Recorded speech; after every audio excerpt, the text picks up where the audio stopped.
कोकण मराठी साहित्य परिषद यांची सूत्रसंचालन कार्यशाळा संपन्न। कोकण मराठी साहित्य परिषद ठाणे शहर शाखेच्या वतीने सूत्रसंचालन कार्यशाळेचे आयोजन करण्यात आले होते। यावेळी मार्गदर्शक म्हणून ज्येष्ठ प्रशिक्षक राजेश तांबडे, प्रसिद्ध निवेदिका वृंदा दाभोळकर यांनी उपस्थितांना मार्गदर्शन केले। यावेळी व्यासपीठावर शहर शाखा अध्यक्ष ॲडव्होकेट मनोज वैद्य, कार्याध्यक्ष साधना ठाकूर, उपाध्यक्ष विनोद पितळे उपस्थित होते।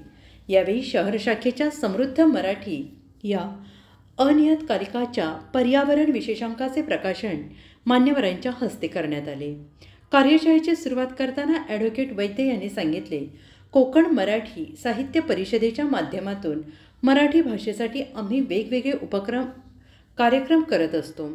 हे उपक्रम राबवत असताना किती जण येतील, कोण कोण येतील अशी एक साशंकता आमच्या मनात असते, पण मराठी भाषेसाठी समोर अगदी एक जण जरी असला तरी कार्यक्रम करायचाच असं आम्ही ठरवलं आहे। या उपक्रमाचाच एक भाग म्हणून आजची ही कार्यशाळा आम्ही आयोजित केली आहे। मराठी भाषा ही महाराष्ट्राची राज्यभाषा आहे। या भाषेचे आपण अग्रदूत होऊन काम करू।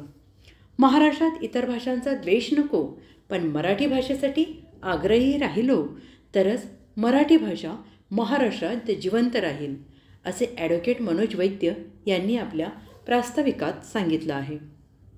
उपस्थितांना मार्गदर्शन करताना वृंदा दाभोळकर यांनी सूत्रसंचालक, निवेदक आणि मुलाखतकार यांच्यातील फरक सांगितला। सूत्रसंचालकाने किंवा निवेदकाने जागृत राहणं अत्यंत महत्त्वाचं असतं।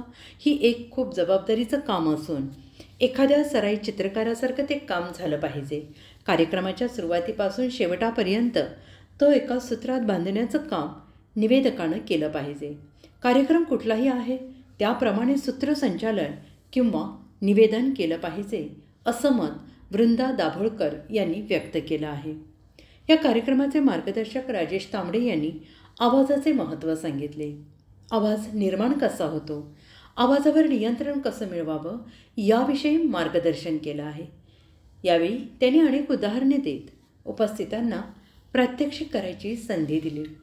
कार्यक्रमाचे आभार प्रदर्शन कार्यशाळेत सहभागी असलेले अरुण भोसले यांनी केलेल्या प्रात्यक्षिकातून करण्यात आले।